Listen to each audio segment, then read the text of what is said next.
भगवत गीता में भगवान श्री कृष्ण जी ने कहा है कि मेरी इच्छा के बिना एक पत्ता भी नहीं हिलता। ठीक है। उनकी मर्जी के बिना हम सांस तक नहीं ले सकते। हाँ। जब उनकी मर्जी के बिना हम सांस तक नहीं ले सकते, हाँ। तो किसी भी प्राणी की इतनी हिम्मत कहाँ से हो जाती है कि वो कोई भी पाप कर्म, कोई भी दुष्कर्म कर सके।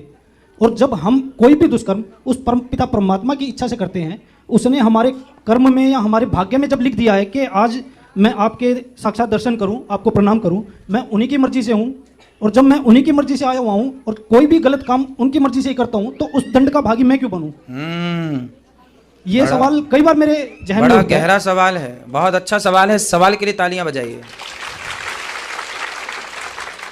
और उत्तर समझ में आए तो सुनने के बाद फिर तालियां बजाइएगा, पहले समझ लो, ठीक है। आपका प्रश्न जायज है। गीता में लिखा है कि मेरी मर्जी के बिना पत्ता नहीं हिलता। ये केवल गीता में नहीं, रामचरितमानस में भी लिखा है, वेदों में भी लिखा है। सब जगह ईश्वर की मर्जी के बिना पत्ता नहीं हिलता, सच्ची है। फिर सवाल खड़ा हुआ कि सब भगवान की मर्जी से होता है, तो चोर चोरी करता है, उसमें भी तो ईश्वर की ही मर्जी होगी। तो आपसे कुछ सवाल मेरे हैं, आप उत्तर देते चलिएगा, ठीक है। फिर समझ पाएंगे आप और आपके द्वारा सब। आपकी एक गाड़ी है, 4 चक्के की 4 व्हीलर गाड़ी है। गाड़ी के मालिक आप हैं। आपने आपने ड्राइवर लगा रखा है। ड्राइवर से आपने कहा गाड़ी रेलवे स्टेशन जाओ लेके, तो ड्राइवर कहाँ जाएगा? रेलवे स्टेशन जाएगा, क्योंकि गाड़ी आपके हिसाब से चलती है। गाड़ी के मालिक आप हैं। गाड़ी किसकी मर्जी से चल रही है? मेरी मर्जी से। आपकी। आपने कहा रेलवे स्टेशन जाएगी तो रेलवे स्टेशन, आपने कहा एयरपोर्ट जाएगी गाड़ी तो एयरपोर्ट, आपने कहा फलानी जगह जाएगी वहीं जाएगी, क्योंकि गाड़ी किसकी मर्जी से चल रही है? हमारी मर्जी। आपकी मर्जी से चल रही है। परंतु गाड़ी रेलवे स्टेशन जा रही थी, तभी अचानक एक बहुत बड़ी खाई थी और ड्राइवर ने ध्यान नहीं दिया और गाड़ी खाई में गिर गई। तो बताइए, क्या गाड़ी खाई में गिर गई तो उसके जिम्मेदार आप हैं?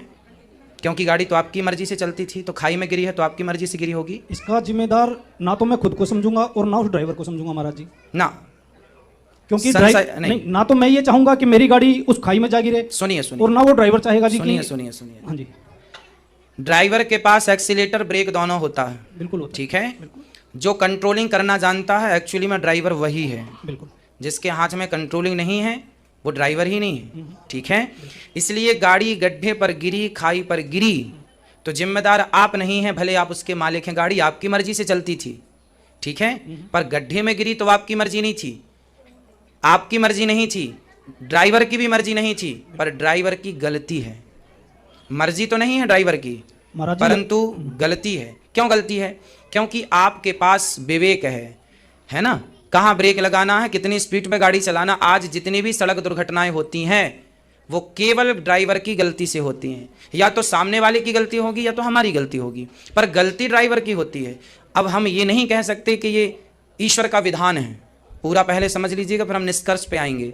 गाड़ी आपकी है, आपकी मर्जी से चल रही है, लेकिन ड्राइवर है ना, उसके पास सब कुछ है। उसी प्रकार ये संसार भगवान की मर्जी से चलता है, पर ईश्वर ने आपको बुद्धि दे रखी है, आपके पास सोचने समझने की क्षमता है। आपको पता है कि ये शराब है, ये दूध है, आपको पता है कि ये आग है, ये पानी है, आपको पता है कि आग में हाथ डालेंगे तो जल जाएगा, आपको पता है कि पानी में हाथ डालेंगे तो गीला हो जाएगा। जब आपको ईश्वर ने इतनी बुद्धि दे रखी है, सही गलत का ज्ञान दे रखा है, तो आप क्यों गलत निर्णय लेते हैं? ईश्वर की मर्जी से संसार चलता है, ये तो सत्य है, पर परमात्मा ने मनुष्यों को बुद्धि और विवेक देकर के स्वतंत्र छोड़ रखा है कि भैया कुछ निर्णय आपके हैं, आप लेते रहना, और उसी निर्णय के अनुसार आपका पाप और पुण्य बनता रहेगा। उस पाप पुण्य का जिम्मेदार मैं नहीं हूं। ये बात रामचरितमानस में लिखी है। को ना काहू को सुख दुख कर दाता, निज कृत कर्म भोग सब भ्राता। मैं आपसे कहूं कि आप अपने सिर के सारे बाल नोचना शुरू कर दीजिए, तो क्या आप नोच देंगे? अगर कोई जायज कारण है तो वो भी हो सकता है। नहीं, अगर मगर नहीं। सिंपल उदाहरण, सिंपल बात कीजिए। मैं आप सबसे कहूं कि आप अपने सिर के बाल उखाड़ फेंकिए, तो क्या आप उखाड़ लेंगे? नहीं। महाराज जी, हर चीज का एक कारण होता है, हम भक्ति करते हैं। सुनिए ना, कारण आप सही कह रहे हैं, पर आपको तो ये पता है ना कि सिर के बाल उखाड़ना मेरे लिए ठीक नहीं है। मैं आपसे कहूं कि आप कुएं में कूद जाओ, तो क्या आप कूद जाएंगे? मैं आपसे कहूं कि आप आग में कूद जाओ, क्या कूद जाएंगे? आपके पास समझ है कि ये आग है, आप नहीं कूदेंगे। जब आपको ये अक्ल है कि ये आग है, इस पे नहीं कूदना, तो जब आप चोरी करने निकले थे तो क्या आपको पता नहीं था कि चोरी करना पाप है? जिस भागवत में ये लिखा है, जिस गीता में ये लिखा है कि सब इच्छाओं, सारी सारा काम मेरी मर्जी से होता है। उसी भागवत गीता में ये भी लिखा है कि तुम्हारे पास अक्ल है, विवेक है, बुद्धि है, अपने निर्णय ले लो। चोरी करना पाप है, ये भी तो भागवत में लिखा हुआ है। आपने एक बात सुन ली कि ईश्वर की मर्जी से पत्ता नहीं हिलता, सत्य है ये, पर उसी में ये भी तो लिखा है कि चोरी करना पाप है, शराब पीना पाप है, झूठ बोलना पाप है, सत्य बराबर तप नहीं, झूठ बराबर पाप। शास्त्र चिल्ला रहे हैं झूठ ना बोलो, झूठ ना बोलो, कह रहे हैं शास्त्र, सचेत कर रहे हैं ना बोलो, फिर भी बोलोगे तो उसके जिम्मेदार भगवान कैसे होंगे साहब? हम ही तो होंगे। शास्त्र गीता में कितने श्लोक हैं? 700।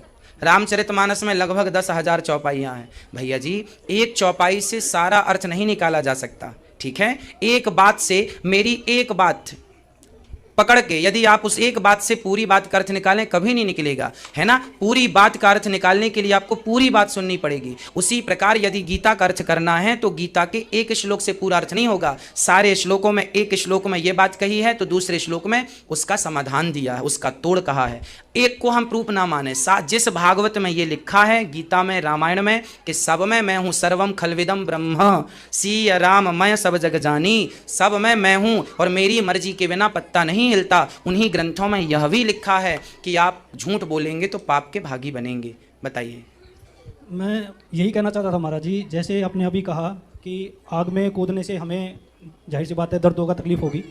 तो जब हम भक्ति के मार्ग पे चलते हैं, हम सच्चाई के रास्ते पर चलते हैं, ठीक है, तो तब हमें क्यों तकलीफ का सामना करना पड़ता है? तब तो परमात्मा को हमारा साथ देना चाहिए। इवन होता इसका बिल्कुल विपरीत है। हाँ हाँ, इसका भी उत्तर लीजिए। इसका बिल्कुल विपरीत जब होता है। आप एग्जाम देते हैं 10वीं का, 12वीं का या अन्य क्लासों का, जब एग्ज़ाम देते हैं तो एग्ज़ाम इसलिए तो देते हैं क्योंकि आपने साल भर पढ़ाई की है। साल भर पढ़ाई की ही नहीं जिस बच्चे ने, वो एग्ज़ाम भी क्यों देगा? क्यों? उसी प्रकार भगवान भी परीक्षा उन्हीं की लेते हैं, एग्ज़ाम के बाद ही तो रिजल्ट आता है, आगे की क्लास मिलती है, नंबर बनते हैं। उसी प्रकार जब तक ईश्वर परीक्षा नहीं लेंगे तब तक ये कैसे सिद्ध होगा कि मेरा भक्त कच्चा है कि पक्का है? भाई, कुम्हार से आप जब घड़ा खरीदते हैं तो खरीदने के पहले ठोकते हैं कि नहीं?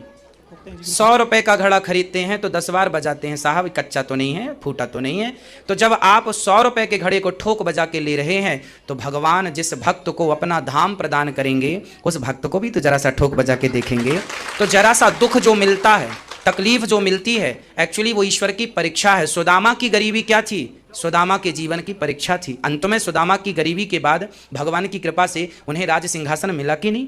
अर्जुन को 12 वर्ष का वनवास मिला तो अंत में सिंहासन मिला कि नहीं? तो भगवान अपने भक्त की पहले परीक्षा लेते हैं, इसके बाद ही परिणाम। हर परिणाम के पहले इस संसार में आप भी यदि 12वीं पढ़े होंगे, कॉलेज किए होंगे, PhD किए होंगे, तो आपको भी परिणाम के पहले एग्जाम देना पड़ा होगा। तो परिणाम भगवान की भक्ति का बाद में मिलेगा, पहले एग्जाम तो देना ही पड़ेगा।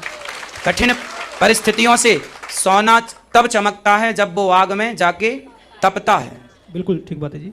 यहाँ एक अंतिम क्वेश्चन और पूछना चाहूँगा महाराज जी। हाँ। अभी आपने एग्जाम की बात की, तो मैंने पोस्ट ग्रेजुएट किया हुआ है, और जब भी हम एग्ज़ाम देते थे उससे पहले बिल्कुल स्टडी करते थे, बड़े अच्छे से करते थे। और हमें ये भी पता था कि जब हम एग्ज़ाम के लिए स्टडी कर रहे हैं और जब हमारा एग्ज़ाम क्लियर हो जाएगा तो हम नेक्स्ट क्लास में चले जाएंगे। यही बात जैसे भगवान जी ने कहा है कि आप सिर्फ कर्म करते रहो, फल की इच्छा मत करो। हाँ, तो महाराज जी, कोई भी कर्म है बिना फल की इच्छा के कभी हो ही नहीं सकता। तो ठीक है, कभी भी नहीं हो सकता। अगर हम भक्ति भी करते हैं उसमें भी हमारी इच्छा यही है कि हमें उस परम पिता परमात्मा की प्राप्ति हो जाए। सुनो, आप सही कह रहे हैं आपकी जगह, पर जरा सी समझ की जरूरत है। आप बिल्कुल अपनी जगह सही हैं, आपका प्रश्न जायज है, उचित है, और आप विवेकशील हैं इसलिए ऐसा प्रश्न कर रहे हैं, बुद्धिमान हैं आप। देखिए, गीता में लिखा है कर्मण्येवाधिकारस्ते मा फलेषु कदाचन। कर्म तू कर।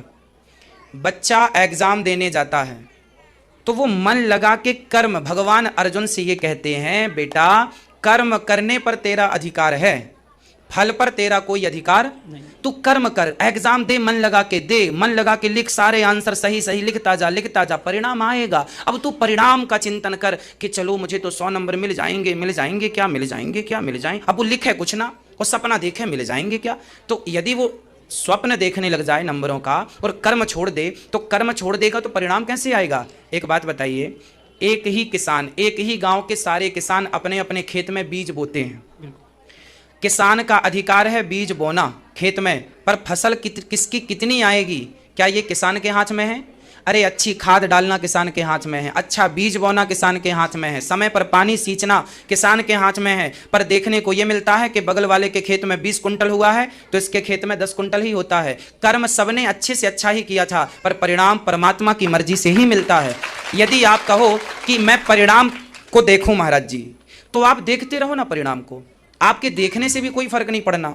नहीं, फर्क नहीं पड़ना। मेरा कहना यह है कि अगर हम कोई भी कर्म, हाँ। जैसे भगवान जी ने कहा कि फल की इच्छा मत करो, ठीक है। अगर वहां पर वो हमारे कर्म के साथ अगर हर एक फल की भी रख देते कि इस ये कर्म के बाद हमें ये फल प्राप्त होगा, हाँ। तो मुझे लगता है कि कोई भी बंदा उस कर्म को बड़े अच्छे से करता। हाँ तो है ना, वो विधान भी तो है। विधान सुनो, लिखा है रामचरितमानस में, लिखा है गीता में, लिखा है भागवत में, लिखा है कि जो व्यक्ति भगवान का निरंतर जाप करता है, पूजा करता है, उसके जीवन में, ये लिखा है गीता में, नमे भक्त्या प्रणश्यति, जो मेरी शरण में है, सर्वधर्मान परित्यज्य मामेकं शरणं व्रज अहम त्वा सर्व पापेभ्यो मोक्षयिष्यामि मा शुचः। भगवान कहते हैं जो मेरी शरण में आ गया, मैं उसका बाल भी बांका नहीं होने दूंगा, मैं रक्षा करूंगा। नमे भक्त्या प्रणश्यति, उसका कभी नाश नहीं होगा। लिखा तो है गीता में कि मेरे भक्त का पतन नहीं। अर्जुन शरण में थे तो भले जंगल चले गए 12 साल के लिए, पर परिणाम में उन्हें सिंहासन मिला कि नहीं,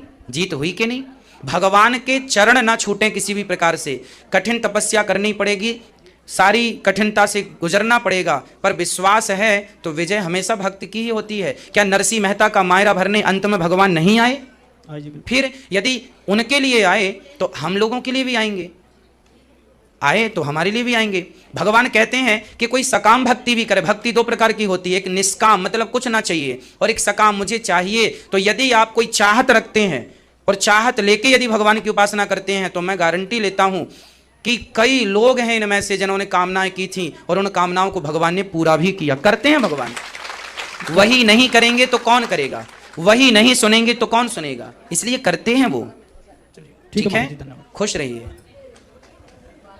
राधे राधे गुरुजी। राधे राधे। गुरुजी, मैं जब से